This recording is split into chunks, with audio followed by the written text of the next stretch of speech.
barnaamijkii dhaqanka iyo hiddaha ee laanta af soomaaliga ee v o e-da waana qaybtii koowaad sheekooyinkii iyo waayihii garaad wiilwaal.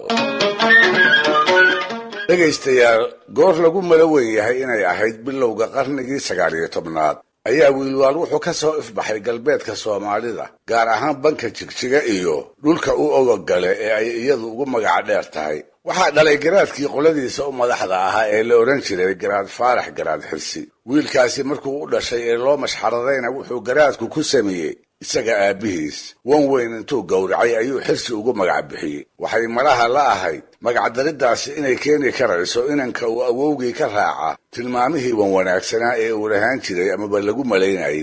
iyada oo weli xambaarsan ayay hooyadii waxay xirsi ula kacday reer abtigiisa oo dagaankoodu xagga bariga ahaa.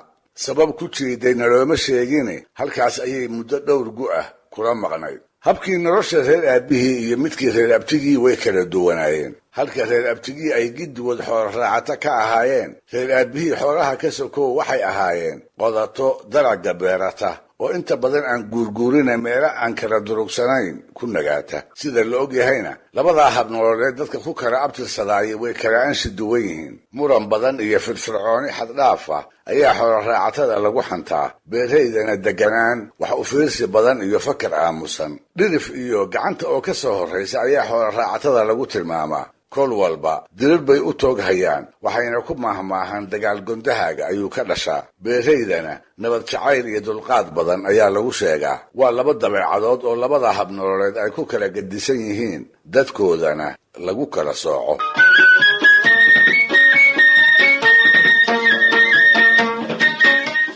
xirsi oo kuray ah, reer abtigii iyo geeltirannimana ku soo barbaaray, ayaa galbeed iyo reer aabihii dib ugu soo noqday. ileen waa inankii garaadkee markiiba daymo siyaada ah ayaa loo yeeshay. mase wiilasha kale ka fudfudud, wiilasha kale ka firfircoon, wiilasha kale ka waxtoyasho badan, wiilasha kale ka su'aala dhiiran, wiilasha kalena ka qalab badan oo ka dagaal aqoonsan.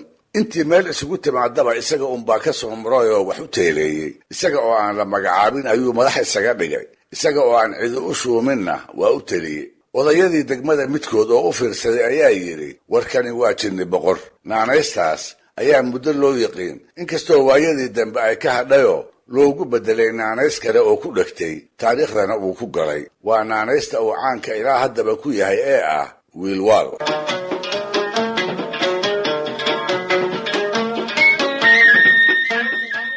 weli isaga oo aan qaangaarin ayaa geesinimo dheeraada lagu arkay loona qira. maalintii uu 15 jirsaday ayuu colwadeen noqday. guutooyinkii tolka ayuu ammaanduule u ahaaday. da'daas oo kale wiil wiilal ka fooray mooye cid kale hogaamiyenimo kuma hanan jirin. dagaal aqoon, fardadhaarinimo iyo gacanfudayd lala yaabay ayaa barbaarnimadiiba lagu bartay. weligiisna siday wariyeen cid ay isqabteeni nabarka lama hormarin. feejignaan siyaada ah iyo tuhun joogto ah oo dad oo idin uu ka qabay ayuu caan ku noqday, kuna tilmaanaaday. had iyo jeer warmihiisa iyo qalabkiisa dagaalka gacantiisu meel aanay ka gaari karin kuma uu ogaan.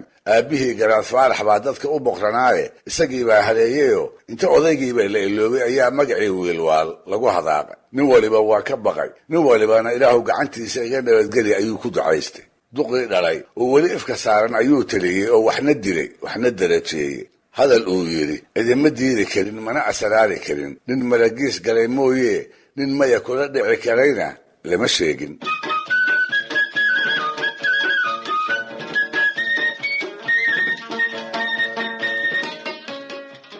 geyigu waa geyi colaadeed, dhaca xoolaha iyo dilkuna waa joogto. caanawaa iyo cayrnimo ninkii ka baqaayay wuxuu u tafaxaytay geel uu xoog ku soo taabo. kii dakana laga qabayna kii ka hayay ayuu ka doontay, birtana u tuntay. soomaalida ka sokow waxaa mar walba laga dareen qabay gaara madow oo iyada iyo bartiruhu ay col xiira ah ahaayeen. markaas buu garaad faarax soo rogay xeerar cusub oo tolalka kale ee soomaalidu aanay aqoon jirin. wuxuu guddoomiyey in la ururiyo niman soo jeedayow loo bixiyey oo hawshoodu tahay degmada cirifkeeda inay habeen oo dhan ku wareegaan, inay ilaaleeyaan raad col oo soohdintooda soo galay. haddii ay wax arkaan ama ay wax dareensadaanna ka soo digaan. waa waardiye ama waa gaadh sida aynu hadda u naqaan. wuxuu kaloo garaadku guddoomiyey reerkii ay nimankaasi u tagaanba inuu siiyo neef ishkin ah oo ay qashaan, baryana ay ku noolaadaan. raggaas ayaa wiilwaal lagu daray, iyada oo markaana la sinaayo cid baa madaxa iyo cid baa manjo ah aan la odhan ha yeeshee wiilwaal oo kale kama suuroobi karin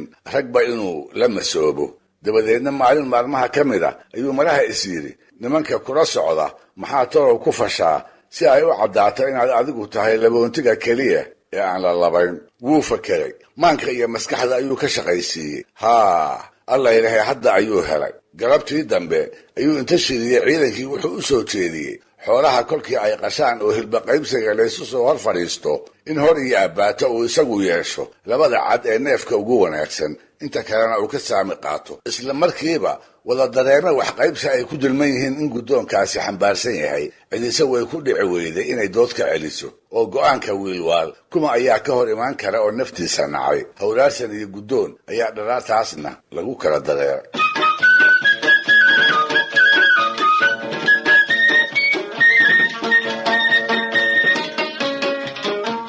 haddii ay sidaa ku socotay ayaa raggii adkaysan waayey markaas bay inta shireen waxay tara ku goosteen war wiilwaal labadan cad ee neef kasta u wanaagsan ma wada heli karo dhaxalna uma uu heline aynu mid ka reebno taladaas ayaa lagu heshiiyey waxaase haddiiba la isku afgaran waayey oo cid dabarka u ridata la waayey ninkii isaga u sheegi lahaa in labadii cad mid laga reebay wax fooda la iskula jiro oo dhulxariiq lagu foognaadaba ugu dambaystii ayay guddoonsadeen inay iska soo dhex saaraan 3 nin oo go'aankooda wiilwaal si wada jir ah u maqashiiya ballan waxaa laga dhigtay in lagu yidhaahdo wiilwaal labada cad iskuma heshid hase ahaatee aan nin keliyihii odhanne weedha dhihiddeeda la qaybsado waxaa lagu heshiiyey ninka koowaadi inuu yidhaahdo wiilwaal kan labaadna uu yidhaahdo labada cad kan saddexaadna ugu dambaysta uu yidhaahdo iskuma heshid fiidkii kolkii ay golihii ku soo dhammaadeen ayaa ninkii hore yidhi wiilwaal oo degdeg u fadhiistay markaas buu kii labaadna halhaleel u yidhi labada cad oo isna iska aamusay kii saddexaad kolkii uu u hogbaday weedhii la isku ogaa inta ka dhiman inuu ku daro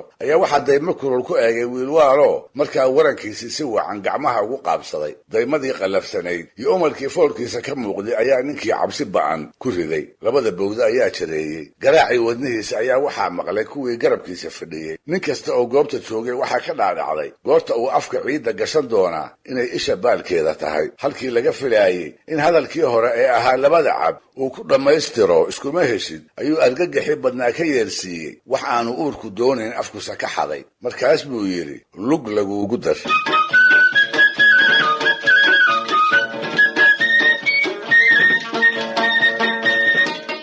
kolka mawar baa yaal xan mooyee sow in loo bareeraa ma dhiman maantaa kadib sow labadiisa cad iyo wixii uu doono oo uu ku darsadaa uma garoobin sheeko iyo maahmaah lagu maadaysto soo ma ay noqon labaad oo ka mid ah waayihii iyo sheekooyinkii garaad wiilwaal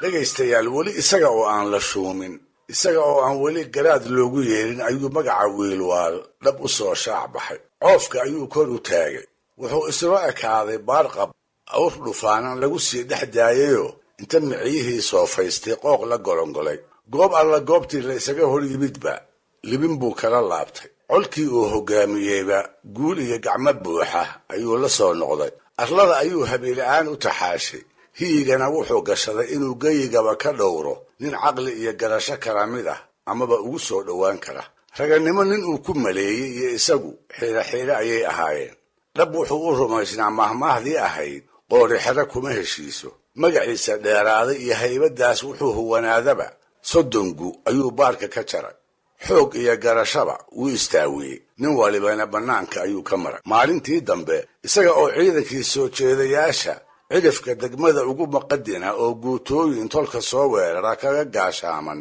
ayaa ku dhambaal baas wadaay la soo joogsaday hadday isbariidiyeen kadibna wuxuu ku yidhi xirsow garaad faarax eebba ha u naxariisto adiga iyo annagana ha inaga samarsiiyo waa geeridii aabbihiis waxa uu u sheegayaa taasoo sida la garan karo uu aad uga naxay aadna uga walbahaaray waxayse naxdintu ugu darayd markii uu ninku u sheegay inaan aabbihiis bas u dhimane uu bir u dhintay oo la dilay madaxa ayuu foorarayey cabbaar kadibna wuxuu dhambaalwadihii ka toyday ciddii garaadka dishay iyo guud ahaan siday wax u dhaceen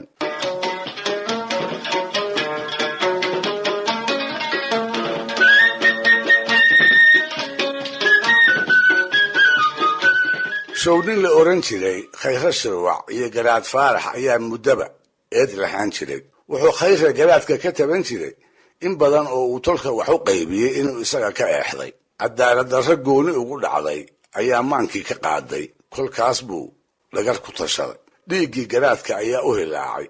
waxaaba iska hor caddaysay intuu dilo garaadnimadaba inuu isagu kala wareego.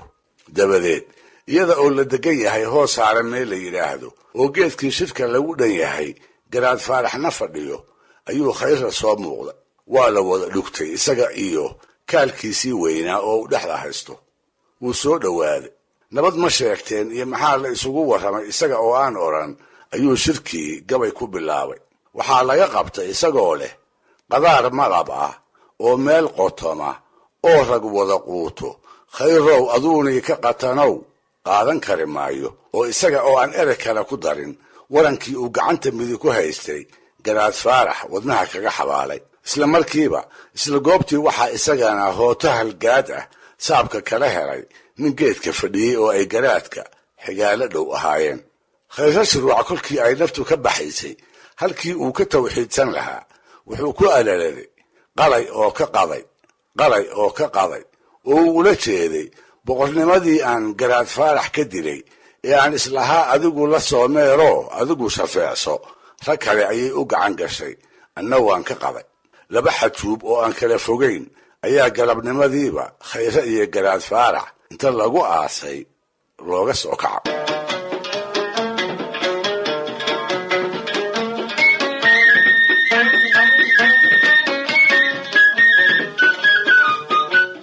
dambaalwaduhu warkii ku saabsanaa geerida aabbihii ka sokow fariin kale ayuu wiilwaal u siday. odayadii tolka ayaa marba hadduu isagu dhaxalka garaadnimo leeyahay waxay u soo fareen halkii ay degmadu tiil inuu degdeg u yimaado si loo caleemo saaro.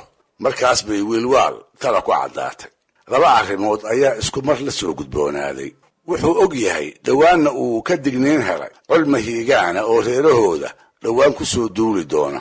karinta uu ragga ku haysto haddii uu banneeyana tolka ayuu colkaasi cidlo ka heli doonaa. nin kale oo uu caabigiisa ku halleeyaana uma uu muuqdo. midda kale waa gar oo xeerka ayaa ahaa haddii uu nin madaxay geeriyoodo midka mutaysiga u leh in si degdeg ah dhuubka boqornimo madaxa loogu xiro. ceeb aan dusha loo ridan karin ayay ahayd maalinna allaha ka dhigee tol aan lahayn madax kala hagta waxna u qaybisa. wuxuu isweydiiyey ma waxaa jirta cid aan adiga ahaynoo garaadnimada hawaysan karaysa? jawaabtu waa maya. ma cid baa kugula murmi karta? iyana jawaabteedu waa maya. cabbaar haddii uu naftiisa la tashanayay ayuu go'aan gaaray. wuxuu ku tashaday maantaa la joogo inuusan degmada waxba ku degdegine colka soo socda uu u tooghayo tolkana uu ka caabiyo. dabadeedna dhambaalwadihii oo jawaab ka sugaaya ayuu u yeeray. wuxuu u dhiibay go'iisii khayriga ahaa ee reeraha oo idili ay ku yiqiineen. markaas buu ku yidhi maradan qaadoo kolkii aad shirka geyso geedka dushiisa ha lagu fidiyo. dabadeedna iyada ha la caleema saaro oo caana ha lagu shubo hana loo dabaaldego. aniga oo idinla jooga unbay la mid tahay sidaas ha la yeelo. waa la yeelay. waxayse noqotay xaajo ugubo aan cidi uga horrayn. wixii garaadada iyo ogaasyada soomaalidu ay tiro lahaayeenna keligiis uun u suuro gashay.